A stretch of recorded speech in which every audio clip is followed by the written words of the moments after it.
Welcome back, my friends, to the Derate the Hate podcast. I am your host, Wilk from wilksworld.com, and this is going to be episode 78.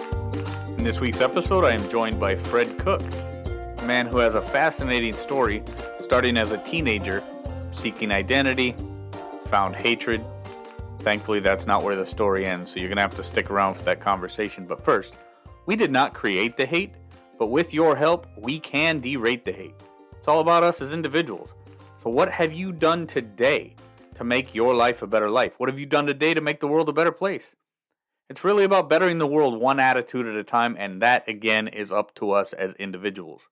An individual that's doing a lot of things to try and better the world and better himself is Fred Cook. Now, Fred began his journey into extremism as a young teenager that started off by seeking an identity, ended up dealing with some trauma, and then hate found him. His journey to extremism culminated in him becoming the chief of staff for the National Socialist Movement under Jeff Scoop. Now, you might remember Jeff Scoop. He was the leader of the National Socialist Movement, who I also talked to back in episode 70 when we talked about redemption for radicals. Fred Cook left the movement and consciously began working towards introspection and healing of himself, his family, and those afflicted by his past extremism. The story does not end there. Years into his path of redemption, Fred Cook actually finds out he is Jewish. So we have a former American Nazi, chief of staff of the National Socialist Movement, who finds out his ancestry is Jewish. Not a conversation you're going to want to miss. Let's get to it. Fred Cook, thank you for joining the Derate the Hate podcast. I appreciate your time today. Thanks for having me here tonight. Fred, I became familiar with you when actually a colleague of yours was on the podcast a number of weeks ago. Back in episode 70, I interviewed Jeff Scoop for the podcast, and we talked about there being redemption for radicals, and obviously you've known of Jeff for quite a number of years, worked closely with him in the National Socialist Movement. And why don't you talk a little bit about your role in your former role in the National Socialist Movement, and talk about I think it's important that we make sure everybody understands that you've been out of the National Social Movement for what, like 8-9 years at this point? Yeah, almost 9 years now. Okay, so talk about your role with the National Socialist Movement, and then we'll kind of dive into what got you out of that and what you're doing now. I've been involved with National Socialism itself since I was a teen. I became fairly well acquainted with people like David Lane, lots of big names in the movement that are horrible individuals, to say the least. But it all culminated with me joining the National Socialist Movement, and in about a year, I became its chief of staff. I was in charge of pretty much contacting members, maintaining members' lists, setting up meetings, setting up big rallies and protests and things like that. It was pretty much 8 to 9 hours a day, every day of my life, was working towards, what they call the 13 words. We must secure the existence of our people and a future for white children. That was pretty much my life. Every single day, wake up, start working on that stuff, and it came down to where after so long of being involved in it, you start seeing small holes, things that don't quite add up. And it wasn't necessarily in the ideology at first. At first it was, well, I see all these members turning in other members, that they're supposedly brothers and trying to take care of, each other. And here they are turning in each other because they're found to have a black friend or something like that. So the whole brotherhood thing went out the window. And then it was a lot of other small things sort of snowballed after that. And it led to the ideology. So Fred, talk about, you said it started in your teen years. So a question that I talked about with Jeff was, what originally was the appeal? Because I mean, you and I both know at this point it's a foundation, or it's an organization with a foundation of hatred. It's not something, and like Jeff said, it's not something that you immediately look at first and see, oh yeah, I just want to go out and be a hateful person. So what was it that Fred Cook saw as a teenager as the appealing draw? You know, what drew you to the National Socialist movement? I mean, I don't think most people say, "Oh, I want to go out and be a Nazi." That's exactly right. I had no identity as a kid. I was the type of person that when I'd ask my family, what are we? They would say, I think we're German or English or something, and that would be it. So it was like I didn't really have an identity. I didn't have any form of culture other than what was around me. And what was around me was predominantly Vietnamese, Laos, Cambodian. That was the community that I lived in. I was the only white kid there. I was, you know, there's a Chinese term for round eye called Guai Lo, and you'll even hear people that are of Vietnamese descent use that for white people. So I was sort of the outsider. I was the Guai Lo living in their community, and I was always treated like that.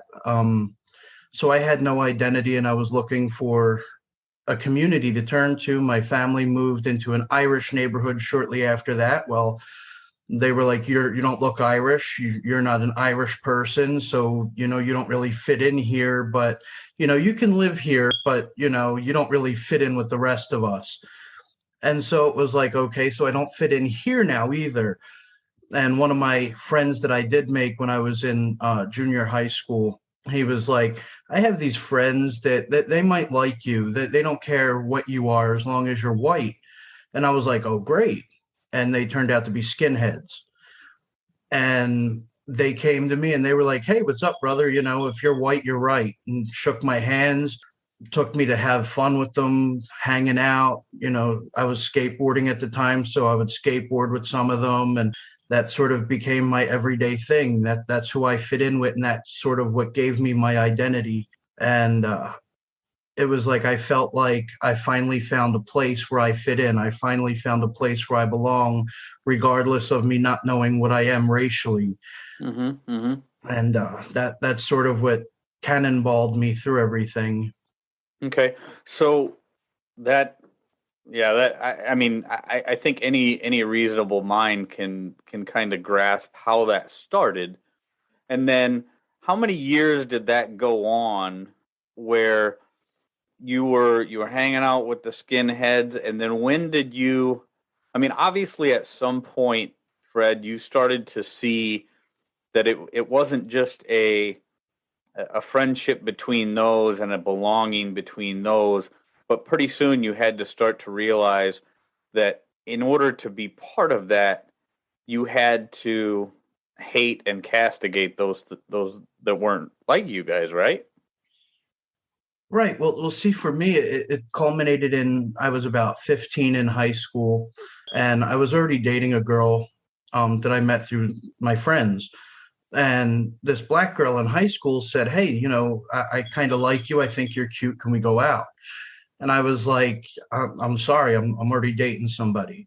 At that time, I wasn't really racist. I just had these guys I hung out with. And she went around the school telling them that I called her the N word. And I was jumped after school, hit in the back of the head with a brick, and beaten half to death in a coma for 3 days. And it was the skinheads that were like, we're walking you to school and picking you up from school every day. And it was like, wow, these guys really care about me. And it was, all the little jokes that they made about black people and stuff like that. It was really true. These people did that to me. And I didn't say anything to her bad other than, no, I can't date you. I don't want to date you. So that sort of radicalized me. That sort of set into motion. I have a 2-inch steel plate in the back of my skull from that altercation. And that sort of radicalized me and sent me into okay, well, I hate these people because they wish me harm. They wish my people harm. And that's where it sort of really launched me into the full on, we need to do work. We need to sort of put this out there that these people aren't good, that there's bleeding hearts out there. Yeah, That's what we yeah. were always told. Anybody that doesn't hate is a bleeding heart, and that's all there was to it. And that's sort of what led me down the path. Yeah, and I think a lot of people will look at that and realize as a youngster, I mean, a young and impressionable mind, if you have hateful people guiding you down that path, at that point, you don't really have the capacity to realize that those were individuals that did that to you and not a whole race of people and a whole group of people. And so when you have something traumatic like that happen, I can see how they could dive in and take advantage of that situation and Like take you blood in down a the path. piranha pool. Like Oh blood yeah. in a piranha pool. It was, hey, we love you. See, we told you, we warned you about these people you go to school with. Stay away from them. It was 100% blood in a pool of piranhas, Yep. and Yep. that's what did it. How many years was it then, Fred, that you we've gotten to the point where you were radicalized, and then now you're definitely on the path. You're on the path. You're enraged with hatred. You've had trauma. You've come to the point where you're blaming your trauma on a whole group of people instead of the individuals who did it. How many years were you enraged with that hatred? Were you engrossed in that hatred then before you became before you became friends with B? Talk about that period. How long of a period was it, and then talk about meeting B and how things started to change. From age 13 until just 8 years ago, I'm 43 today. So it was quite a bit of time. Because before that, I mean, the older generation, you always hear them say the N word, and that was pretty thrown around in my family. So it was fairly ingrained back then, even from then, even though it wasn't like a hate thing, it was still a very racist atmosphere from the much older generation. And 8 years ago, when I left the movement, I was online. I was like, I'm done with this. I don't want to feel like this. I don't want to be looking over my shoulder for perceived enemies all the time. I'm going to make friends with everybody and anybody that I could possibly meet. I'm going to do it on Facebook where I'll feel safe, where I won't feel like, hey, if I say the wrong thing, I'm going to get violated again. And I met B Stevens. When we first started talking online, he was a part of a black separatist group years before that. And he was like, I left that. So I know kind of how you're feeling, and how you feel like everybody in that group is bad. He was like, I hated white people for a very long time. He was like, let's make an agreement. I'll talk to you, you talk to me, ask any questions. Neither of us can get mad. We have to try to put ourselves in the other person's shoes. We have to sit there and we have to talk like adults, like men. He was like, nobody's going to get mad. Nobody's going to throw punches or any of that. Nobody's going to do anything horrible. He only lived a couple hours away from me. And we talked pretty much every day. He became my best friend until he committed suicide in 2017 or 2018. But it was because of that conversation, from the very beginning, where we set out these guidelines. We talked every day for, at least an hour. He'd get home from work as a guard, and he would be like, hey, has anybody seen Fred? And somebody would message me and be like, hey, B's looking for you. He wants to talk to you. And we would talk for an hour to 2 hours, sometimes almost every single night. And it was from that, we both sort of realized we're humans. That's all there is to it. We're humans. We have different experiences that led us to different perceptions of things, but we're humans. At the end of the day, we all want, not to suffer. We want what's best for our loved ones. We want, a decent life. We don't want to see people we love suffer. And we sort of had this friendship that was really, really, it wasn't an intense friendship, but it was a friendship that if he was in trouble, I would find a way to get 2 hours away from me to where he was to help him, and vice versa. We knew that each other was, we were best friends, period. Okay, that's very good. And sorry for the loss of B. I don't know, and we don't need to get into why he ended up taking his whole life. But I too have had some very close friends that I've lost to suicide, and that as a friend, as somebody who cares about others, and as somebody who spent time with people who have ultimately taken their life, I know from experience how hard that is, and I'm sorry to hear that. So after B, you had another experience that kind of took you further along in your journey, right? When I got my ancestry report, it came back that I was in fact Irish. I am 50 something percent Irish. I'm a little bit English, like my family initially thought I do have some English, and the rest was all Ashkenazi Jewish. And Really? for me, it came as a shock. It was like, these are the people that I demonized the most. I remember we would do flyer campaigns where we would put flyers in plastic bags and leave them on lawns in case it rained, and people would find them. And I remember the neighborhoods we targeted, it was well known that, some of those neighborhoods were primarily Jewish neighborhoods, and that's who my people were. The whole time I was looking for my identity, it was the people that I was demonizing, and it hit me like a ton of bricks. And for several years now, I've been working to sort of expose the fallacies of right nationalist extremists. But when that happened, when I found out that I was Jewish, I started getting books on the people and actually starting to research the culture, the language, just about everything I could to learn about Judaism. I lived in an Irish neighborhood. I know quite a bit of Gaelic, even. So that wasn't a problem because I partially grew up in an Irish neighborhood. I was exposed to that on a daily basis, but I had any connection at that point to Judaism or the Jewish people. And I started to sort of read all of these different books on the Jewish people. And it led me to finding Judaism. I've been an occultist since I was 10. So finding Judaism was literally the least thing between being a National Socialist and an occultist. Everything ran sort of anathema to that. So Fred, so you went from being a Nazi, an American Nazi, a chief of staff for the National Socialist Movement, somebody who was actively campaigning, dropping flyers in neighborhoods, organizing riots and rallies for the Nazi movement here in the United States, and being an active occultist for your whole life, somebody who, for people who don't know, an occultist, you're practicing magic, you're witchcraft, that kind of thing, right? The stars, the moon, right? So you're an international speaker as an occultist. You're an American Nazi, part of the National Socialist Movement.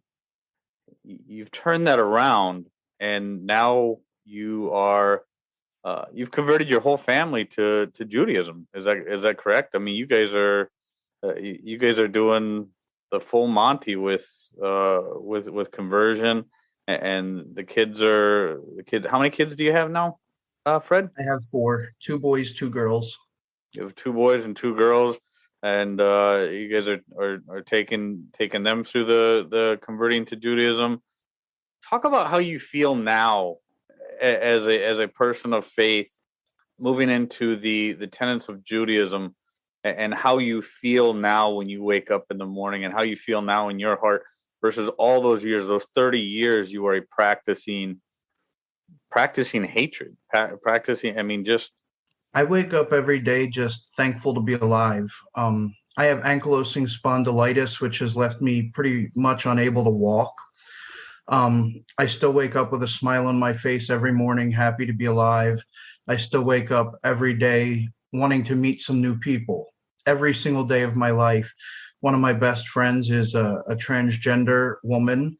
Best friend I've had since B.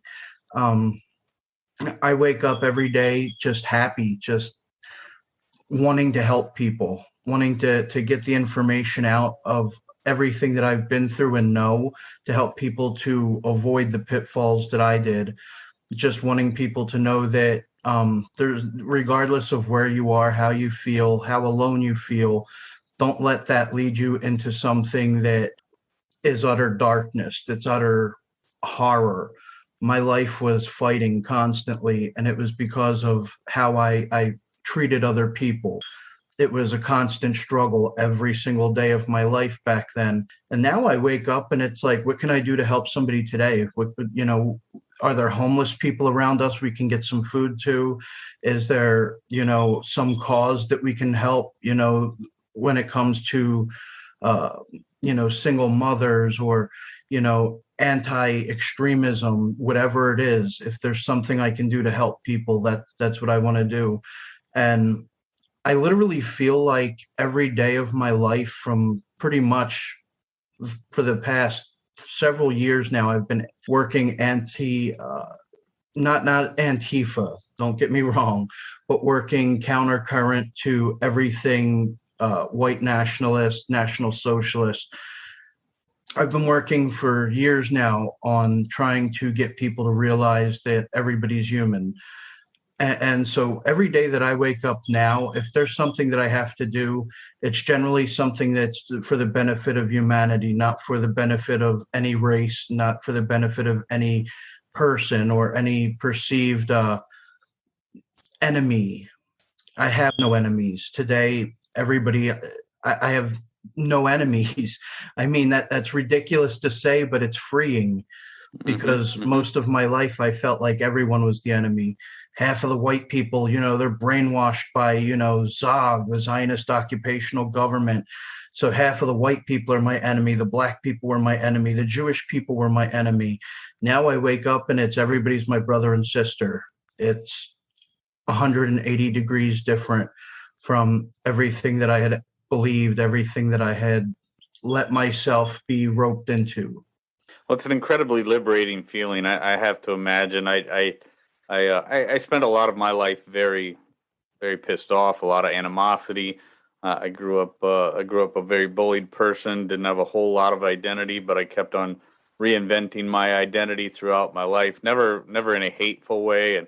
And I've always tried to steer clear of the hate, but I've always dealt with a lot of misery, and I'm a lot more liberated now in my own mind, because I am able to look at things differently. Look at things a lot differently now than I ever have in my life. I love life a lot more now, and I think about things that have happened in my past, and I think about how I could have fallen over, well, for lack of a better way to put it, fallen over to the dark side.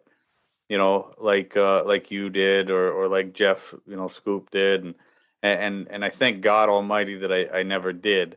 But that doesn't change the fact that I did spend a lot of time miserable, and the liberating feeling of letting go of a lot of that hatred, whether it be internal hatred or animosity towards things that happened as a kid, or whatever. It is liberating. It is incredible. And Fred, the work that you're doing, as an interventionist with Beyond Barriers, and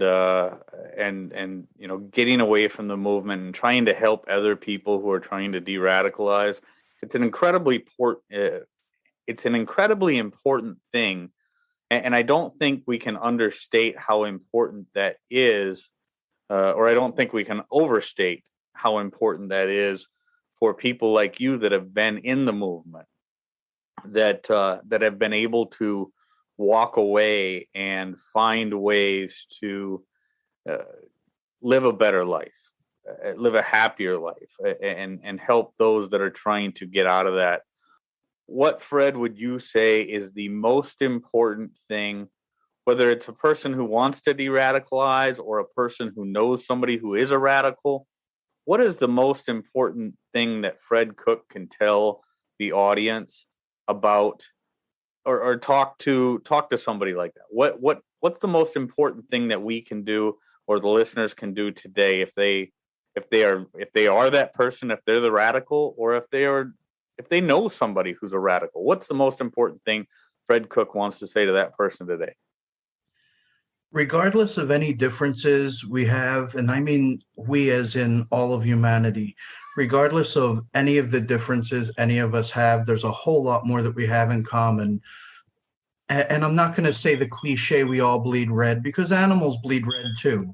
But I am going to say that we all, as sentient people, want what's best for our loved ones. We all want what's best for the people we care about and for ourselves. We don't want to suffer. We don't want to feel pain, like I was saying earlier, and nor does anyone else. And when you start adding the things up that we have in common, you start to see that there's very few differences that aren't superficialities. Once you sort of say, okay, there's a black man in front of me, take his skin color away. Yes, he struggles. Yes, he has his own issues that he's dealt with. But when you strip down all of the things that are external, all of the things that the ignorant would say are the primary focus, when you strip everything away from every single person, they're a human being. You're a human being. Whether you have an identity or not, you identify as a human being because you are, and so are they. The person sitting across from you is just as entitled to wanting to live life in peace as you are. Their family is just as entitled to live life without being told they're wrong because of anything. Of course, illegal actions are another story, but they're entitled to live a life just like you, just like me, just like every single person on this planet. When you strip away the things that aren't the person, like you often hear people say, "What do you do for a living?" Well, that's not who I am. That's not what the person across from me is. Your job doesn't define you. The color of a person's skin doesn't necessarily have to define them. The language barriers don't necessarily have to define people.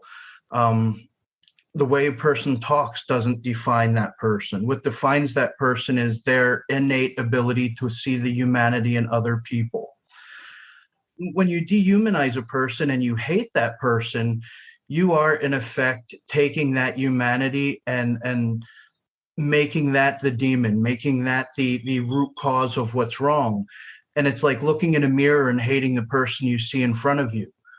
That's where I think a lot of the hatred comes from. A lot of people don't like themselves. A lot of people, Carl Jung, for instance, said that to hate somebody, you have to actually have experienced whatever it is that you hate in them, in yourself first.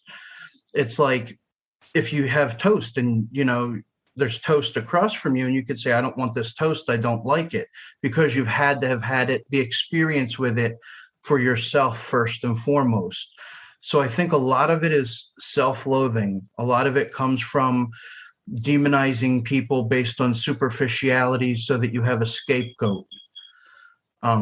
Something to say, this is what's wrong with my life and it's their fault. Right. Yeah, I think a lot of it does come down to that victim mentality. And when there are people out there with very loud voices that take advantage of those who have had traumatic experiences like you did, Fred, or me as a child, like I said, somebody could have very easily taken me to a different part of a different type of lifestyle because of the bullying that I experienced as a child. When you have loud voices out there, when you have groups that are actively looking to take advantage of the trauma in one's life and convince them that they're a victim, and constantly put in their mind that they are a victim, and then say, well, it'll all be okay if we just hate this group because we can blame this group. We can blame this group for the problems that we have, whether it be the upper class being the fault or being the boogeyman for the lower class, whether it being people of color being the boogeyman for the white people, or whether it be the Jews being the boogeyman for whoever. I mean, everybody's hated the Jews at one point in time in history. It's terrible because those loud voices, which are just noise, but those loud voices take advantage of other people's trauma and use it to their advantage to keep us separated, and it's no good. So what you're doing is incredible, Fred. Keep it up. Keep up what you're doing. You've got an incredible story. I definitely want people to check out. I've read some of your works, seen some of your artwork. The work you do as an interventionist with Beyond Barriers is to be commended. It's great. And on the Derate the Hate podcast, I'm all about bettering the world one attitude at a time. One of the primary things I like to do with the guests here is to get guests that are to bettering the world in some way. I believe, Fred, you're doing great work to better the world. And I do believe in redemption for radicals, just like I said to Jeff back in episode 70. And I think you continue to do what you do. You know, God bless you on your journey toward Judaism, and keep it up, man. It's awesome. Thank you so much. I mean, I don't like to say, that what we're doing is this tremendous thing. I mean, it's incredible what we're able to do, but it's the least we can do.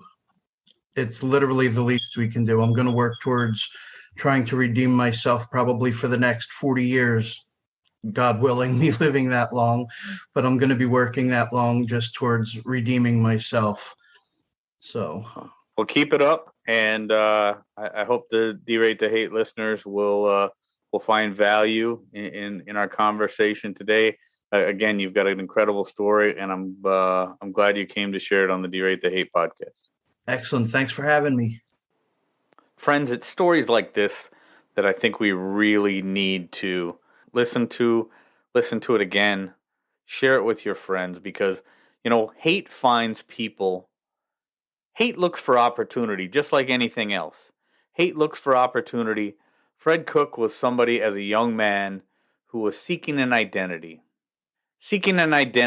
And because of the circumstances of his upbringing, because of the circumstances of where he lived, different things, hate found him. Hate found him, and it culminated into decades of hatred. I want to make very clear that nothing excuses hate.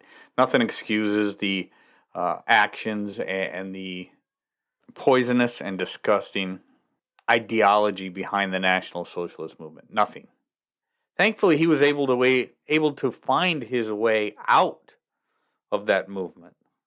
Thankfully, people like him and Jeff Scoop found their way out, and didn't just find their way out, but are actively working day in and day out now to help others out, to get away from that lifestyle of hatred, that lifestyle of just poisonous behavior, of hurting other people. I don't know if they'll ever find peace with what they've done over the course of their lives. Fred Cook's story is fascinating. His conversion, his family's conversion to Judaism, and the devotion that they have now to that faith, and what they're doing with that, and his devotion to becoming an interventionist, helping others get away from radicalism and extremism of all kinds, his devotion to befriending people of all races and walks of life. In my opinion, that's to be commended, and I hope you feel the same. But if not, I hope something out of this episode makes you think anyway. Just makes you think. If you want to learn more about Fred, check out beyondbarriersusa.org. He's part of the board over there, and his website. I think he mentioned it on the cast there, but he's got his own website as well, sonofsinai.com, where he's talking about his journey out of extremism and into Judaism, and it's something you really need to check out. It's pretty fascinating stuff. You can find that link in the show notes, of course, and go there and send him a message. Tell him Wilk and the folks over at the Derate the Hate podcast said to say hi. Friends, I want to leave you with a thought. Hate finds people and people find hate in all kinds of different places. None of us are perfect. Some of us may never be able to fully redeem ourselves for our past indiscretions. But it's not what we did yesterday that truly matters. It's what we do today, tomorrow, and every day going forward that really makes a difference. So get out there, be kind to one another, be grateful for everything that you've got, and remember, it's up to you to make each and every day the day that you want it to be. I am Wilk from wilksworld.com. So grateful for everybody who's taken the time to listen to this. Check us out on most social media platforms. Follow our pages. Share us with your friends.